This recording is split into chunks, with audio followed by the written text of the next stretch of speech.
Hi there, and welcome to Palo Alto Players Naked. As always, I'm your host, Connor. You can see I'm here in the lobby of the Lucy Stern, and the setup is well underway for our second show of the year, CLYBOURNE Park. Now, CLYBOURNE Park is a pretty incredible piece of theater with its two acts set 50 years apart in the same house in Chicago. Its characters are just trying to complete a relatively simple business deal, real estate, but they quickly find out that they have bitten off more than they can chew, and madness ensues.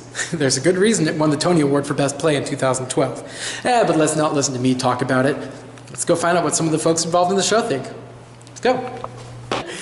All right, so Act One. Let's who are you playing? So and then tell me a little bit about him. Sure, I play Russ Stoller, who's the owner of the home back then in 1959. And of course, they're looking to sell the place and move on. Well, it's my house. You're watching Russ and I, my husband, move out of our house. The movers are coming on Monday. This is the weekend. It's Saturday. And the house is just in a jumble. My character's name is Albert. He is the husband of Francine, who is the housekeeper maid of Russ and Bev. And I've kind of showed up on the eve of their departure to sort of hopefully get him to talk and try and bridge the gap between the two of them. And he basically shows up on a Saturday afternoon to pick her up from work and gets kind of caught up in the conversation and the chaos that ensues. I am a man on a mission. I show up about a third of the way through the first act and with a goal of trying to stop the sale of this house. We get the information that a black family has purchased the house, which, unbeknownst to us, we had no idea. He doesn't want it to change, he doesn't like change, he represents kind of this, let's keep things the way they are kind of mentality. And things get ugly. Your neighbors certainly don't make it easy on you. No, they certainly don't. We just want to get the heck out of the house. Well, it's difficult to kind of get out of there because they're just kind of in the middle of this personal argument, this personal mess. As they stay longer and longer and everyone around her seems to be getting more and more anxious and upset. And of course there's, volatile subject matter that goes on.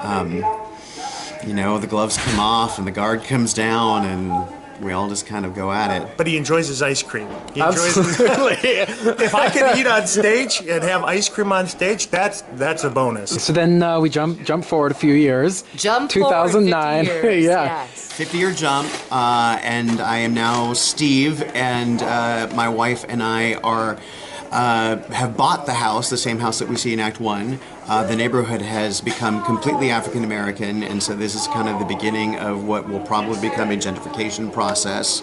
But they're interested in the area more than the house, so they'd like to knock down that house and build one of their own design, which causes some stress for the neighborhood. A real estate attorney representing the white couple who's moving into the house that we saw previously 50 years before.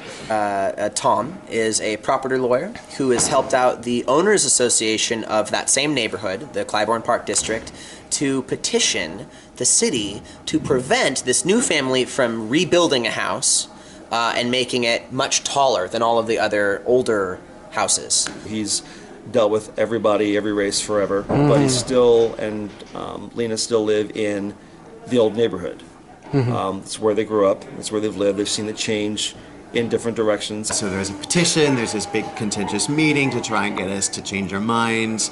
And that's the thing, is they have more to say than my character was prepared for, and that's the fun part of being like, and I don't have any lines, I'm just like...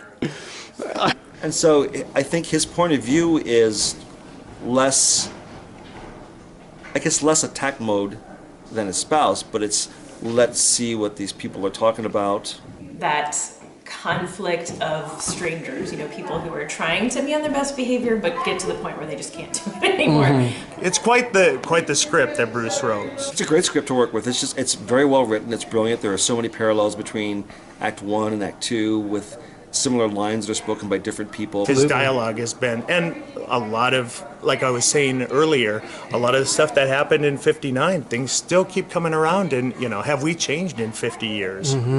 You know, and that's something for, I think, the audience to decide when they come out of it at the end of the evening.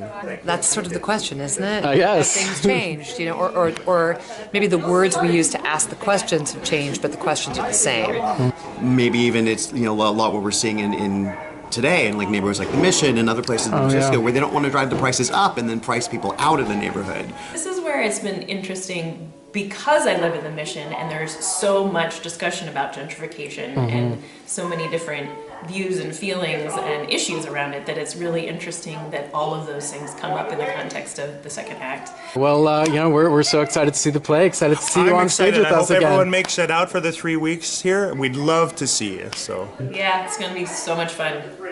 Come join us.